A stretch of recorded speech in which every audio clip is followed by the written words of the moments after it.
My. You've grown. When you were 7, you were taken. You were discovered 40 miles away from your house at the bottom of a ravine. See you in a minute. These guys have been out there doing God knows what for too long. This is heaven!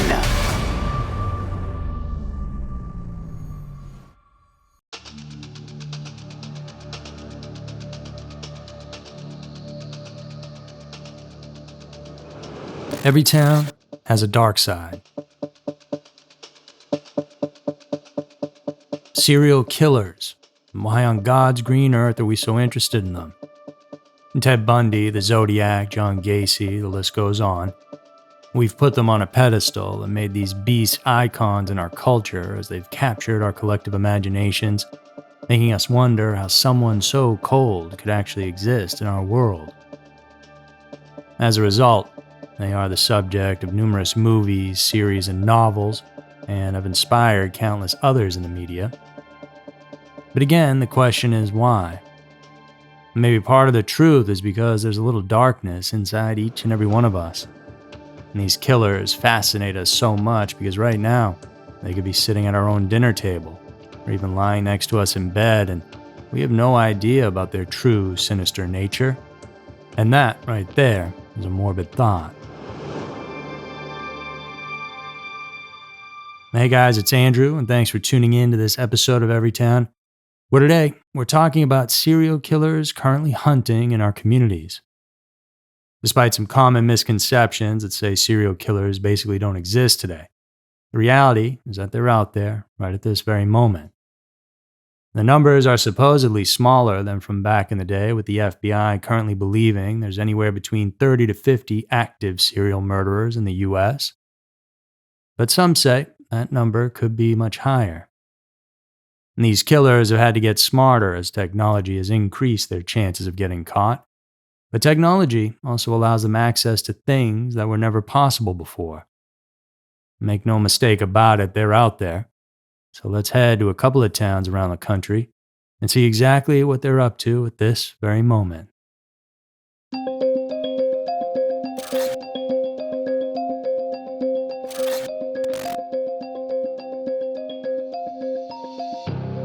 If there ever was a golden age of serial killers, it was in the 1970s and 80s. For those of you who lived through the days when the man called the Night Stalker roamed the streets of Southern California. The notorious serial killer Dean Corll. This happened back in the 1970s when Corll and 2 others went on a killing spree in Houston. If you've lived in the Wabash Valley a while, then you likely know the name Larry Eyler. It was one of the largest serial killer cases ever. This didn't happen randomly either. It had everything to do with the culture and where society was at during this time in the US. And there were approximately 770 active serial killers in the US in the 1980s alone. Back then was essentially the first time ever that we lived in a world of abundance, where our basic needs were all met. All sorts of food was available at grocery stores. The economy was doing well, which allowed for people to focus on expanding their minds, so to speak. And there was civil unrest in the 60s and 70s due to the Vietnam War protests. This signaled the decline of traditional values, which produced the soils in which people could grow. And that included bad people. It was also a time when it became easier for serial killers to pick up and kidnap their prey through hitchhiking, as well as with the expanded transportation system available to the American public. By the time we entered the 90s and 2000s, that number of active serial killers started to get lower. One reason for the dip was because of stranger danger being ingrained in all the kids, so people essentially stopped hitchhiking and definitely stopped trusting strangers. But an even bigger reason was that law enforcement became much more sophisticated, specifically in technology and forensic science. This meant that for killers, it became more difficult to evade the police. As a result, the number of active serial killers had dropped to around 100 by the 2010s, a considerably lower figure than it was before the 90s. But just because the numbers are down, doesn't mean it's over. You can rest assured that there are still active serial killers walking among us, stalking in our communities. And the ability of these predators to adapt and exploit the vulnerabilities of modern society should not be underestimated. And couple that with the new challenges faced by law enforcement, such as an increased volume of calls overall just because of a larger population, that means the threat of serial killers hasn't completely disappeared. In a country with an average of 272,000 deaths each month, it's really hard to spot a pattern that could help us identify a potential serial killer. And just to give you some perspective, back in 1980, the average number of deaths was around 166,000, almost half what it is today, and that made it easier to narrow down culprits and hone in on suspects. But no matter where you are, speculation will always arise when a bunch of bodies start popping up in one place. And right now, that's happening in a few different spots all across America.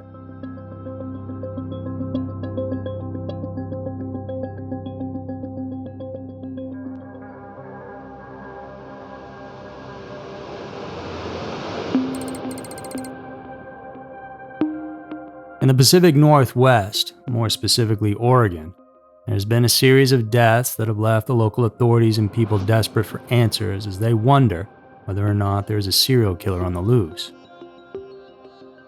This story begins in the winter of 2022 when the remains of 22-year-old Kristen Smith were discovered in a wooded area near Portland. During that investigation, police scoured the area in more detail. Within just a few months, between April and May, the bodies of 3 other young women were found. Ashley Reel, 24-year-old Charity Perry, and 31-year-old Bridget Webster were also discovered in the region. The authorities are currently a little hush-hush on all the details, but all these women had connections to the city. They didn't belong out in the middle of nowhere, so it seemed like they were all brought out there with the specific purpose of being killed. The county district attorney's office there began to suspect that these cases were linked. Though the exact causes of death have yet to be released, it's more than likely there is a commonality between them. They were more than likely all killed in the same manner, strangulation being the most likely, and after that, it's being shot. All 4 of them were close in age range, which again shows they were targeted, and they were found either in or around bodies of water. On April 8th, 32-year-old Joanna Speak's body was found in Ridgefield, Washington, after she had been reported missing a month prior. That totals up to 5 bodies found in Clackamas County within 6 months, which, if it is the work of one individual, would make them a serial killer. And luckily in this case, it looks like they might have actually caught their man, allegedly, for now at least. And his name is Jesse Calhoun, a 39-year-old who's been in and out of prison for less severe crimes like burglary and theft. But investigators honed in on him, found enough to charge him officially in May of 2024 for second-degree murder in the deaths of Charity, Bridget, and Joanna. He also faces charges of abuse of a corpse, but what the abuse is exactly is yet to come out. And so now, he's behind bars as the prosecution builds its case, no doubt trying to connect him with Kristen and Ashley Reel's murders. It's obviously a tough one for the families of the slain to swallow, that their loved one was killed like this, but at least the wheels of justice are moving in the right direction. In time, the whole truth will come out. Maybe there are more victims still out there. And the authorities definitely saved some additional lives had the killer not been caught.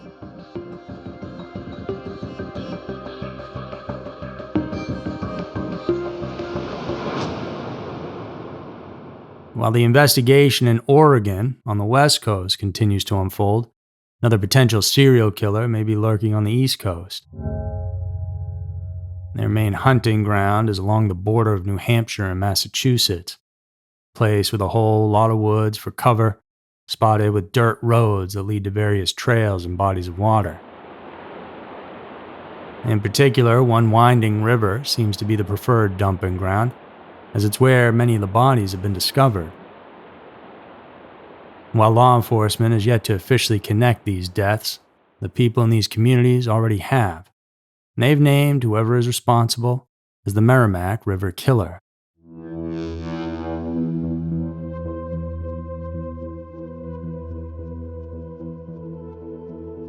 While it's normal for any body of water to every now and again claim a few lives for a variety of reasons, the issue here is that over the past several years a troubling pattern has begun to emerge with an abnormal amount of bodies being recovered from the river and its surrounding waterways.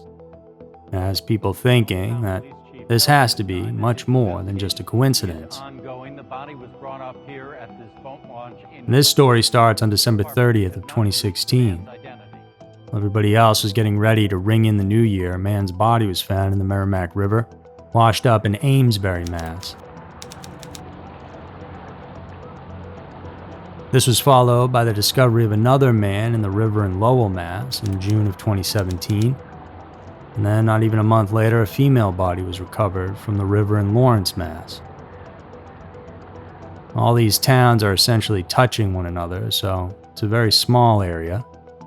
And from there, the grim discoveries only continued, with the bodies of both men and women turning up in various rivers and lakes throughout the region.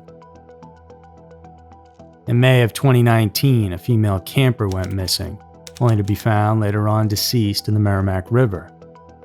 August 13th of that year, a man is recovered from the Mascoma River in Lebanon, New Hampshire. September 16th, another male body is discovered. October 25th, a female is found in the Merrimack in Lowell, Massachusetts. January 17th, a female body is discovered on the outskirts of the Merrimack River in Manchester, New Hampshire.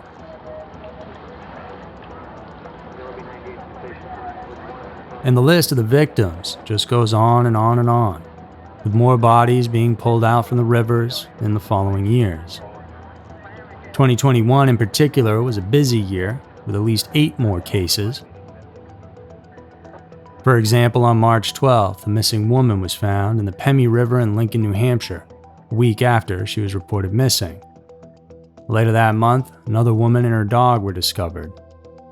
On April 23rd of 2021, unidentified remains were found near a walking trail in Manchester, in the exact same spot as another woman's body that had been found on December 30th of 2020.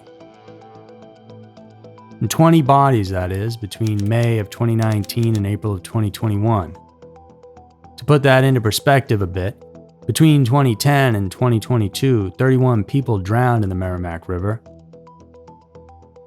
So of those 31 people, over the course of 12 years, 65% of the deaths happened in just 23 months. Again, the authorities have never stated that these are connected, but is it not strange that many have happened in such a short amount of time? Worse still, the circumstances under which many of them died are still unclear. They're labeled as accidental, or even that the person did it to themselves willingly, which I'm sure some of them fall under this category. But all of them doesn't sit right with a lot of people. Tragedies happen, but this many in such a short amount of time, well, it's unusual. Water also washes away a lot of evidence, and so if there is no outwardly signs of trauma like a gunshot wound, very difficult to say how and why they actually died.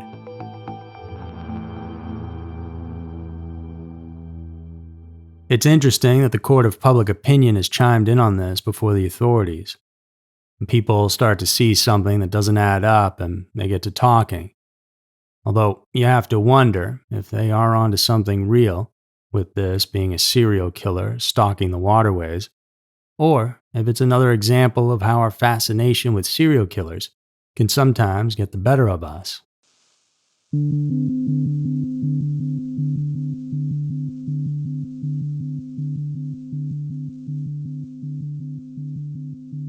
Shifting over to the Lone Star State, the bustling city of Austin is currently facing its own wave of terror. The Rainy Street Ripper, a name that's been coined for a possible serial killer in Texas, but is this real? This creepy nickname was given out because of a series of mysterious deaths and vanishing incidents near the Colorado River in Austin. And just recently, in August of 2024, the public has reached a fever pitch, creating a petition that demands the Austin police investigate these cases more seriously. The first body of what would turn out to be a long list was discovered in July of 2022. It was identified as 59-year-old Ricky Parks, who appeared to have drowned, but since he was the first to be found in the area, his death didn't raise any suspicion. But after that, things get weird because over the next 2 years, the bodies of 11 men and 2 women have been recovered from this short stretch of river.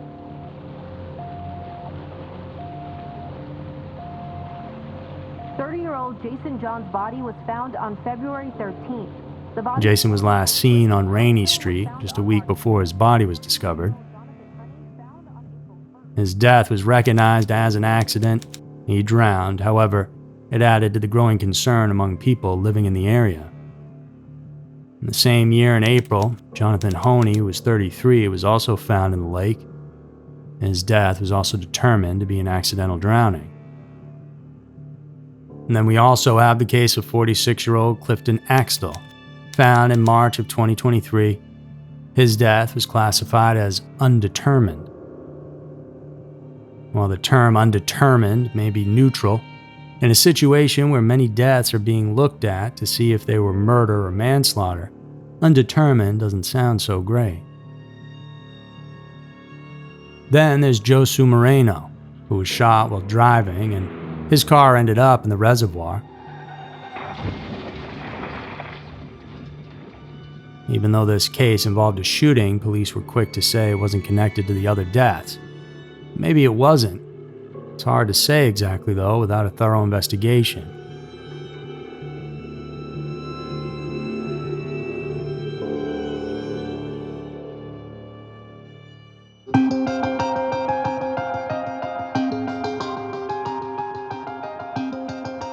But what has people up in arms right now is the most recent controversial case that just happened in July of 2024. Initially, the Austin PD announced that the latest victim had died from blunt force trauma. But within just hours, that story changed. The police corrected their statement, saying the man had actually died of a gunshot wound to the head, one they believe he had done to unalive himself. So why'd the police change their story so quickly? It seems like a pretty weird move, and it's this back and forth that has only fueled the growing unease among residents. The confusion around the cause of death has raised eyebrows and deepened doubts about the official line. Authorities keep saying most of these deaths are just accidental drownings tied to the local nightlife, as there's a lot of bars and restaurants right next to the river. But the ongoing inconsistencies in their statements make it hard not to wonder if there's something more sinister going on. And at the very least, if these are accidents, well, maybe it's time to put up something to prevent people from falling in. And 38-year-old Jeff Jones was on a bachelor party trip to Austin with a group of friends when he woke up 2 weeks later in the hospital. As it turns out, he survived a terrifying fall off a bridge in downtown Austin. He's convinced he was targeted, drugged with Rohypnol, which doctors found in his system, and then tossed over. Miraculously, he survived. And it's a 3 or 4 foot wide old stone bridge, so for me to actually have somehow fallen over it would have been almost impossible. I would have either have had to have been pushed or been climbing on it myself. Local rumors also stir the pot.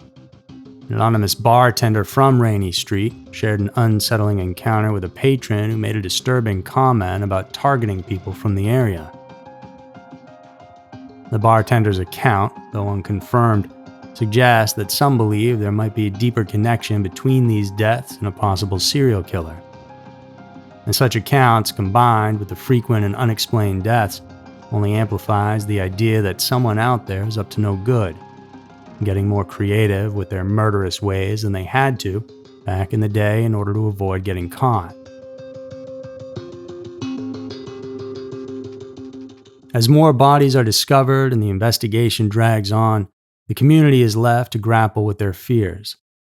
The lack of surveillance around Lady Bird Lake at the edge of the city leaves a significant gap in the investigation, making it even harder to dismiss the idea of a calculated killer operating in the area.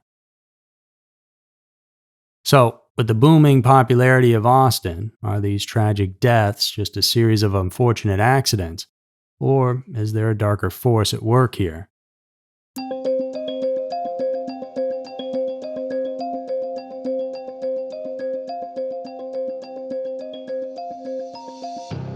In the cases of the Oregon murders, the Merrimack River Killer, and the Rainy Street Ripper are but a few of the stories of potential serial killers currently operating right here in the U.S. They demonstrate, possibly, just how adaptable these predators can be, finding new ways to slip through the cracks in order to avoid getting caught. While the FBI's official stats suggest that there aren't many active serial killers, some experts think the problem is much bigger. Because after all, it's hard to predict something you can't even prove exists. Michael Arntfield, for example, a retired detective and author, believes the number of unidentified serial killers could be anywhere from 3,000 to 4,000, way more than the 30 to 50 that the FBI estimates. Nowadays, they just work in silence much deeper than previous decades. And plus, they have more information at their fingertips. They used to say that a typical trait of these killers was a high IQ. And Ted Kaczynski, Edmund Kemper, Jeffrey Dahmer, all these guys were very smart. Now, that might not be as true today, because the How to Get Away with Murder playbook has way more resources to draw from. That means the ability to become a serial killer is opened up to a broader portion of the population, which would suggest there could be more than ever. The public's obsession with true crime and the explosion of true crime media might have also unintentionally given potential killers a guide on how to slip through the cracks.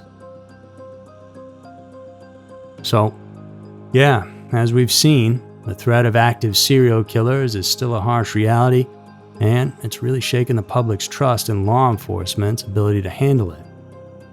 The way authorities hesitate to even mention the possibility of a serial killer, plus the holes in their investigations, only adds to the growing unease and suspicion.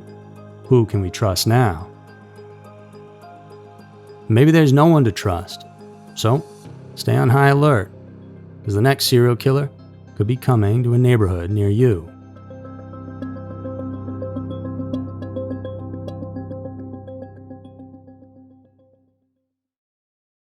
So that's it for this week's episode of Everytown. Thanks for tuning in today. If you guys want more content from us, consider supporting us on Patreon. We have new videos and podcasts coming out each and every week, plus you get access to an entire library. And please do come on back next week for another episode filled with scary, strange, and mysterious stories, because you never know. Maybe your town will be next.